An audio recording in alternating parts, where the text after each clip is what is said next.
Hello guys, आज हम लोग देखेंगे यूरोप महाद्वीप जो आपका सबसे विकसित महाद्वीप माना जाता है। तो टॉपिक पे आते हैं।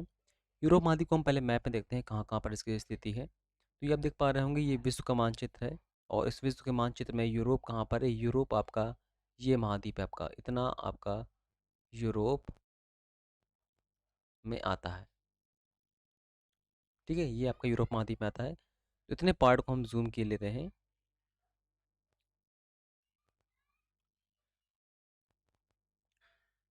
तो ये है आपका यूरोप महाद्वीप।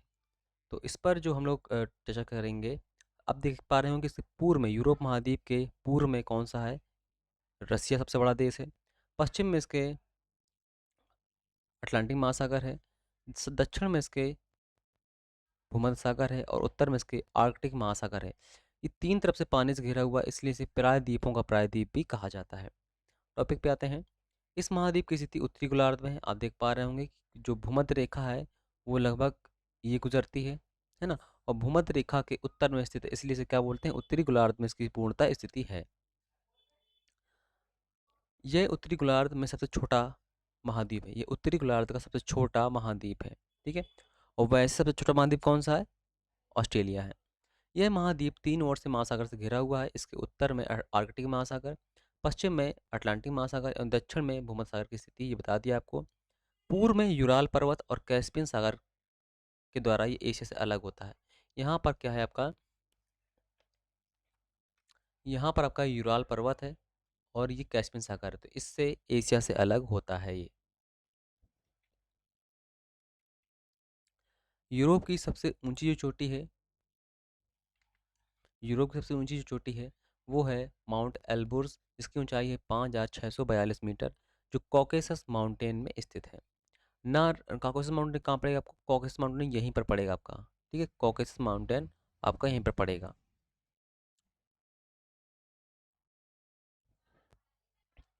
देखिए, अगर अगर आपका यूराल पर्वत की बात करता है तो यूराल पर्वत आपका पूरा यहाँ तक होगा। कॉकेसस माउंटेन आपका यूरोप और एशिया के मध्य में स्थित है। तो यहाँ पर आपका कॉकेसस माउंटेन देखने को मिलेगा। ठीक है, यहाँ पर यूराल पर्वत है और यहाँ पर आपको कॉकेसस माउंटेन देखने को मिलेगा यहाँ पर। ठीक है, तो यहाँ पर सबसे ऊंची चोटी माउंट एल्ब्रुस यूरोप की स्थित है। आगे आते हैं। नॉर्वे में फियोर्ड तट सबसे अधिक है। फियोर्ड तट आपके होते हैं, जैसे मान लीजिए तट बने हुए हैं और ये तट जब आपकी बर्फ पिघलने लगती है तो फियोर्ड तटों का निर्माण होने लगता है। फिनलैंड को झीलों का देश भी कहते हैं क्योंकि यहाँ पर सबसे ज़्यादा झीलें विद्यमान हैं। बर्फ पिघलती है, भर जाता है पानी, तो वहाँ झीलें बन जाती हैं। नॉर्वे, स्वीडन, फिनलैंड में स्कैवेंडियन श्रेणी का विस्तार है, जिस कारण इन तीनों देशों को स्कैवेंडियन देश कहते हैं। देखिए, स्कैवेंडियन श्रेणी जो आपकी है, ये है नॉर्वे, स्वीडन, फिनलैंड, ये ऐसे फैली हुई श्रेणी है ना। तो इस कारण इसे हम स्कैंडिनेवियन देश भी बोलते हैं। स्कैंडिनेवियन श्रेणी आपके इन तीनों देशों में फैली हुई है। नॉर्वे, स्वीडन, आइसलैंड और डेनमार्क को सम्मिलित रूप से स्कैवेंडियन के नाम से प्रसिद्ध जाना जाता है। ठीक है, नॉर्वे, स्वीडन, आइसलैंड और डेनमार्क को स्कैवेंडियो स्कैंडिनेविया के नाम से हम जानते हैं। लिथुआनिया, लाटविया, एस्टोनिया को हम बाल्टिक देश बोलते हैं, कि ये बाल्टिक सागर में स्थित है। देखिए, ये है आपका बाल्टिक सागर, ये है बाल्टिक सागर है।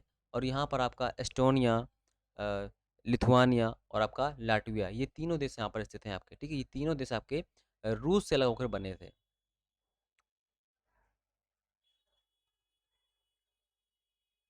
स्टेपी घास का अर्ध क्षेत्र, स्टेपी घास का क्षेत्र अर्ध मरुभूमि एवं चौड़ी पत्ते वाले भूमध्य सागरीय वन यहाँ पर भी मिलते हैं। कहाँ पर? स्टेपी घास के मैदान में। स्टेपी घास मैदान जो है आपका अधिकतर आपका यूक्रेन के यूक्रेन के पूर्वी क्षेत्र में स्थित है। ठीक है, यहाँ पर स्टेपी घास के मैदान पाए जाते हैं।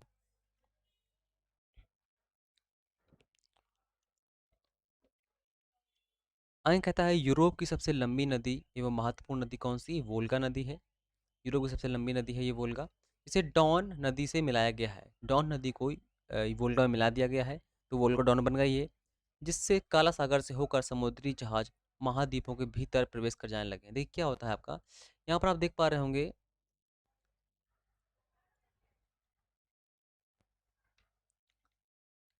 आपके सामने यूरोप का चित्र होगा। ठीक है, अब इस यूरोप के चित्र में आप देख पा रहे हो ये काला सागर है।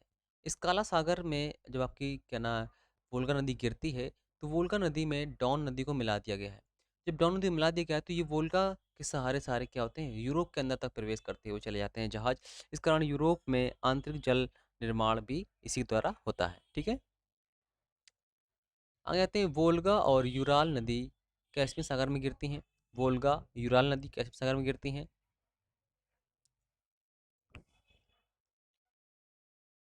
और नीपर, नीस्तर, डॉन और डेन्यूब आदि काला सागर में गिरती हैं। ठीक है, ये बात याद रखिएगा कि वोल्गा कहाँ गिरती है, आपकी कैस्पियन सागर में, और जो डॉन है कहाँ गिरती है, वो आपकी काला सागर में गिरती है। यूरोप में सबसे व्यस्त अंतःस्थलीय जलमार्ग कौन सी नदी निर्माण करती है, राइन नदी। राइन नदी प्रमुख व्यापारिक मार्ग का निर्माण करती है। यूरोप का सबसे अधिक व्यापार वाला बंदरगाह कौन सा, रॉटरडम बंदरगाह है, जो कहाँ पड़ता है, नीदरलैंड में पड़ता है, जो कि राइन नदी पर ही स्थित है। डेन्यूब, डेन्यूब जो नदी है यहाँ की, यूरोप की 5 देशों की राजधानी से होकर गुजरती है। कौन कौन सी है वो, वियना, ऑस्ट्रिया की वियना, स्लोवाकिया की ब्रिटिस्लावा, हंगरी की बुडापेस्ट, यूगोस्लोविया की बेलग्रेड और रोमानिया की बुखारेस्ट। यहाँ यहाँ से इन 5 देशों की राजधानी से गुजरती है कौन सी नदी, डेन्यूब नदी। फ्रांस की राजधानी पेरिस, जो कि सीन नदी किनारे स्थित है, जो कि इंग्लिश चैनल में गिरती है। फ्रांस की राजधानी कहाँ पर है, पेरिस जो है राजधानी, सीन नदी किनारे स्थित है। और ये कहाँ गिरती है, इंग्लिश चैनल में गिरती है। इंग्लिश चैनल कहाँ पर है, इंग्लिश चैनल आपका यूरोप सॉरी फ्रांस और ब्रिटेन के बीच में, यहाँ पर है इंग्लिश चैनल। ठीक है, आगे आते हैं, पो नदी को इटली की गंगा बोलते हैं। इटली एक देश है, ये देश इटली है, और यहाँ की जो गंगा है वो पो नदी है। यूक्रेन में विश्व का सबसे प्रमुख गेहूं उत्पादक केंद्र स्टेपी क्षेत्र स्थित है, ये बता चुके हैं। जब आपका रूस और यूक्रेन युद्ध चल रहा था तो रूस ने वहाँ के स्टेपी प्रदेशों को नष्ट कर दिया था।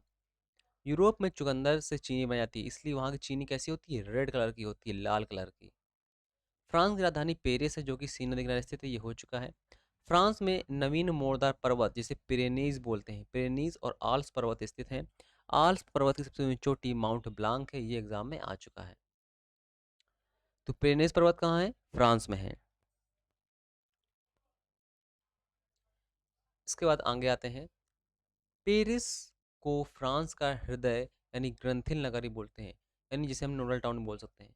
ग्रंथिल नगर वही होता है जहाँ पर आपके अधिकतर कार्य संपन्न किए जाते हैं, मतलब राजनीतिक भी, न्यायिक भी, पॉलिटिकल भी, सभी प्रकार के जो काम किए जाते हैं उसे हम बोलते हैं ग्रंथिल नगर या फ्रांस का हृदय। ठीक है, उत्तरी आयरलैंड, इंग्लैंड तथा उत्तरी स्कॉटलैंड तथा वेल्स को यूनाइटेड किंगडम कहा जाता है। क्या क्या शामिल है, जिसे हम ब्रिटेन बोलते हैं, ब्रिटेन को सम्मिलित रूप से यूनाइटेड किंगडम बोलते हैं, और इसमें आपके उत्तरी आयरलैंड, इंग्लैंड, उत्तरी स्कॉटलैंड और वेल्स शामिल हैं। इसकी राजधानी क्या है, लंदन है। ग्रेट ब्रिटेन के अंतर्गत इंग्लैंड, वेल्स और स्कॉटलैंड आते हैं, ये बात ध्यान रखिएगा। ये है यूके, है एक ही देश लेकिन यूके में ये शामिल है, और ग्रेट ब्रिटेन के अंतर्गत शामिल है आपके इंग्लैंड, वेल्स और स्कॉटलैंड। ठीक है, जब आप उत्तरी आयरलैंड को शामिल कर लेंगे तो आपका यूनाइटेड किंगडम बन जाता है। इंग्लिश चैनल और डोबर जल संधि द्वारा यह यूरोप की मुख्य भूमि से अलग होता है। कौन, ब्रिटेन अलग होता है। ठीक है, क्योंकि ब्रिटेन आपका देख पा रहे होंगे, ये है आपका ब्रिटेन, ये ब्रिटेन है। ठीक है, इसका उत्तरी जो पार्ट है ये आपका आयरलैंड है। प्रधान देशांतर रेखा यानी जिसे हम ग्रीनविच बोलते हैं, जीएमटी बोलते हैं, जीएमटी बोलते हैं, लंदन से निकट होकर ग्रीनविच नामक स्थान से वो गुजरती है, जहाँ से हम पूरे देशों का समय निर्धारण करते हैं, इसी से, जीएमटी से। जर्मनी की राजधानी क्या है, बर्लिन है। यूरोप की सबसे महत्वपूर्ण नदी कौन सी, राइन नदी है, जो कि यूरोप का सबसे व्यस्ततम अंतर्जलीय मार्ग का निर्माण करती है। जर्मनी में ब्लैक फॉरेस्ट और हॉर्ज पर्वत, भ्रंश पर्वत के उदाहरण है। कौन कौन से, जर्मनी में आपका ब्लैक फॉरेस्ट फॉरेस्ट मिलता है, और हॉर्ज पर्वत, ये दोनों आपके जर्मनी में ही मिलते हैं। रूर बेसिन जर्मनी में मिलता है, जिसे जर्मनी का काला प्रदेश कहते हैं, यहाँ से कोयला अत्यधिक मात्रा में निकाला जाता है। ठीक है, रूस विश्व का क्षेत्रफल में सबसे बड़ा देश है। इसकी राजधानी मॉस्को है, ये आपका यूरोप क्षेत्र में स्थित है, जो कि मस्कोवा नदी किनारे स्थित है। रूस की राजधानी मस्कोवा, रूस की राजधानी क्या है? मॉस्को, जो कि मस्कोवा नदी के किनारे स्थित है। मस्कोवा नदी और ब्रह्मपुत्र नदी को मिलाकर ब्रह्मोस मिसाइल का गठन किया गया है। 1991 के पहले रूस एक विशाल देश था, जिसे सोवियत संघ के नाम से जाना जाता था। लेकिन जब दिसंबर 1991 में इसका विघटन हुआ तो लगभग 15 नए देशों का निर्माण हो गया। कजाकिस्तान, तुर्कमेनिस्तान, आपका एस्टोनिया, लिथुआनिया, आपका यूक्रेन, बहुत सारे देशों का नए नए देशों का निर्माण हुआ इसी से। आगे आते हैं। रूस का एशियाई हिस्सा साइबेरिया कहलाता है। कॉकेसस पर्वत काला सागर और कैस्पियन सागर के बीच में स्थित है, जिसका सर्वोच्च शिखर क्या है? माउंट एल्ब्रुस है। काला सागर कहाँ है? ये है आपका काला सागर और ये है आपका कैस्पियन सागर। उसके बीच में क्या है स्थित? कॉकेसस पर्वत स्थित है।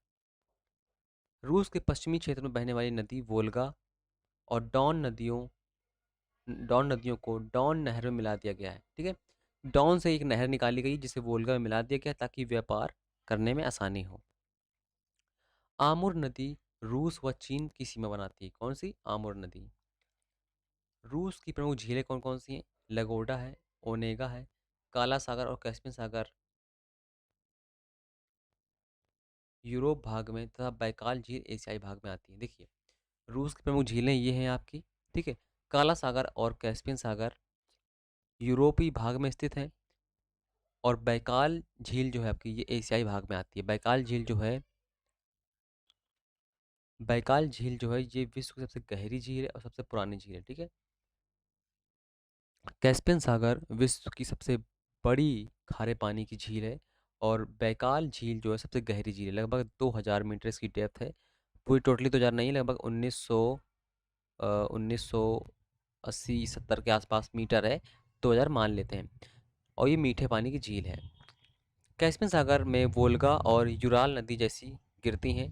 कैस्पियन सागर में कौन कौन नदियाँ गिरती हैं? वोल्गा और आपकी यूराल नदियाँ कैस्पियन सागर में गिरती हैं। कैस्पियन सागर के आसपास के पांचों देश इंपॉर्टेंट हैं आपके। कौन कौन से हैं आपके? यहाँ पर देखेंगे, ये कैस्पियन सागर है, इसके पांचों देश इंपॉर्टेंट हैं। कजाकिस्तान और आपके ईरान, तुर्कमेनिस्तान और आपका कजाकिस्तान, रूस और आपका अजरबैजान, ये 5 देश यहाँ के महत्वपूर्ण हैं। रूस में सर्वाधिक समय टाइम जोन है कितने हैं? 11 हैं।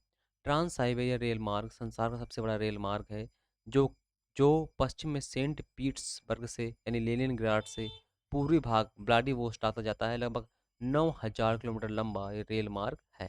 ये विश्व का सबसे लंबा रेल मार्ग है। ठीक है, और इसी के लास्ट में आपका लगभग जो आपका यूरोप है, यूरोप के इम्पोर्टेंट जो फैक्ट हैं वो ख़त्म होते हैं। इसके बाद हम अगले महाद्वीप की चर्चा करेंगे। इस पीडीएफ में आपका महाद्वीप भी लगा हुआ है, तो इससे इसकी जो पीडीएफ आपको टेलीग्राम चैनल पर मिल जाएगी, तो वहाँ से आप इसे डाउनलोड कर सकते हैं। और हम आगे के वीडियो में अगला महाद्वीप की चर्चा करेंगे। Thank you.